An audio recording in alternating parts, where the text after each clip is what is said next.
Hi guys and ladies, welcome back to my channel. And after a little bit of a break from making videos, I'm back, and so is Star Citizen with PTU 2.5. I was lucky enough to get the invite today, so I thought I'd make a video. Now today I'm going to look at a couple of, well, one ship really, but there's two variants. Now this is the new Argo, and it's like a little shuttlecraft ship. No quantum drive, but I think it comes usually with the Idris. Now I have got one of those, so I might be looking for a crew in the future. Maybe a Javelin as well. Not sure what other ships it comes with, but it's such a small ship you could probably land it on any ship with an outside platform or with a large enough cargo bay. Now first of all I'm going to have a look at the transport variant of the Argo.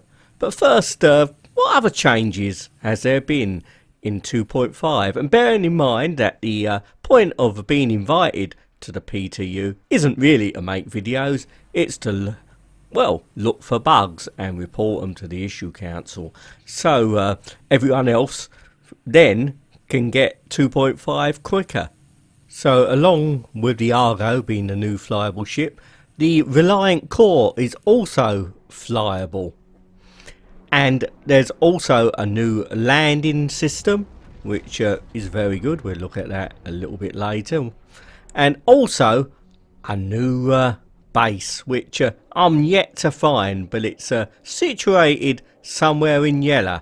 It's Grim Hex, and it's the, well, not a pirate base as such, but it's a place for people who want to play maybe a little bit more on the darker side of things. Well, this is the Argo, and this is the transport variant, but both variants look exactly the same from the outside. You've got this sort of like, well, to be honest, the actual cockpit and the actual shape of, maybe it's the colour of the Argo, reminds me of one of those construction vehicles, you know, one of those caterpillar type tractors or earth movers you see on major construction sites. Maybe that's just me. Anyway, the actual entrance point to where the actual transport or crew module is actually at the rear through this little hatch. Now everything is a very, very tight squeeze in the Argo, and to be honest, well, if you actually sit there and go into third person, you can actually more or less see that your helmet is nearly clipping through the actually roof of the ship. But that may well just be a little bit of a glitch at the moment. But it is very tight for space in there. And as you can see, there's well, there's 8 seats in there. So in theory, you could get 8 other people in here. It really is the smallest multi-crew ship. Now I'm sure someone on Twitch or one of the big people on YouTube get a gang of people together, and they'll probably have fun squeezing into the ship. And as you can see here, it is a little bit tight, you know, between the roof of the ship and your helmet. But it's absolutely amazing, really, the actual space in there, you know, to fit 8 people in this little pod. Yeah, it reminds me a bit like Doctor Who's TARDIS. It's smaller on the outside, but much bigger inside. So that's going to be fun to see when we can get a lot of people in this little cargo pod. Obviously, it's going to be a real squeeze, and, you know, maybe it's going to be a little bit like a train in rush hour. You know, you won't have room to actually move around in there, but it'll do the job, ferrying you to other ships, or maybe even down to the surface of planets.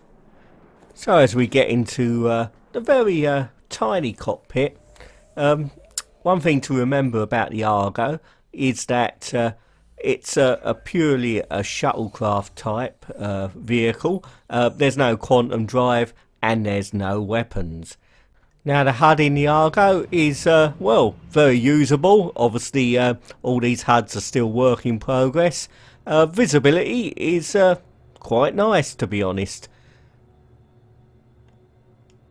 Now as I take the Argo Transport variant up into flight, let's, for the purpose of saving time, switch to take a look at the Argo Cargo variant.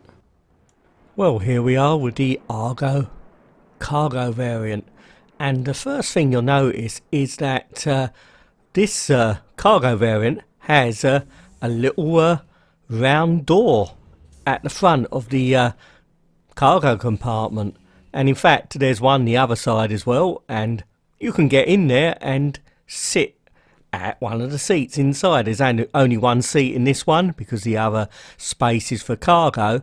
And there you are, nice seat. So this one is a multi-cruise ship as well. So as we look round the outside here, you can see the main entrance door to the cargo pod at the back. Obviously ship's engines and on the landing legs, and thrusters and engines on the back of the ship there. Just look at that. I love those lights there. Really does show the ship off. Very nice. And there we can see my character sitting in the seat inside. This is a lovely design ship. You know, it's very small, but I really like it. Now as we go on top, we can see more thrusters, and also, which looks like that's a docking hatch. This ship has more doors than a lot of bigger ships. Anyway, let's get out of the cargo pod here. You have to crouch, of course, to get in there. You know, it's not a lot of room, but certainly does the job. So let's walk round and get into the cargo Argo, as I should call it, and take it up into space. Obviously identical inside the cockpit as the Transport Argo, but as we go up, I'll try and show how the landing legs, which have got the engines on, transform into its main flight mode. There we go, exactly the same visibility. Obviously the HUDs, as I said earlier, placeholders. As we go up, I'll try and swing the camera round so we get a good view of the back of the ship. Absolutely awesome detail. And here we go, we can see those thrusters there from the engines at the back there. And as we go into the main flight mode, there we go. That's a lovely animation. So we can now go off and go into space. Obviously you can't go far in this. Well, you could go far, but you won't get anywhere anytime fast because no quantum drive. But it has got a nifty speed, standard speed of 150, and as we rev up to its top speed, you can get up to 300. So not a bad speed at all. Now I think the Argo is likely to be on sale very soon, so obviously it will come with LTI. Can't quite remember what price it will be, but I don't think it's going to be that expensive. Anyway, let's do a little bit of an EVA out of the Argo Cargo, and yeah, you can EVA quite nicely out of the main door. Look at that, looks absolutely lovely. Them lights really shining in the blackness of space. Now let's see if we can get into the back of the Cargo Argo.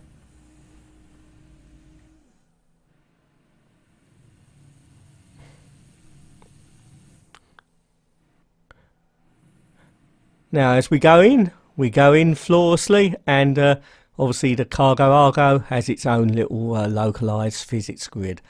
Now I'll spin round and get a shot of my character crouching in the Cargo Argo.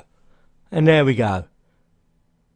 As I said, it's a lot smaller on the outside, but much bigger inside. Now as we leave the back of the ship, just you know, to be honest, this is why I don't mind waiting for Star Citizen, because just look at that breathtaking detail. And there's a long way to go yet, but it's going to be well worth waiting for. Now as we come in to test the new landing mode there, we get that line up from the landing pad which indicates an automated landing, and it brings you in flawlessly, and you can land with no hands. Really lovely. Well, there's a lot coming up with Star Citizen.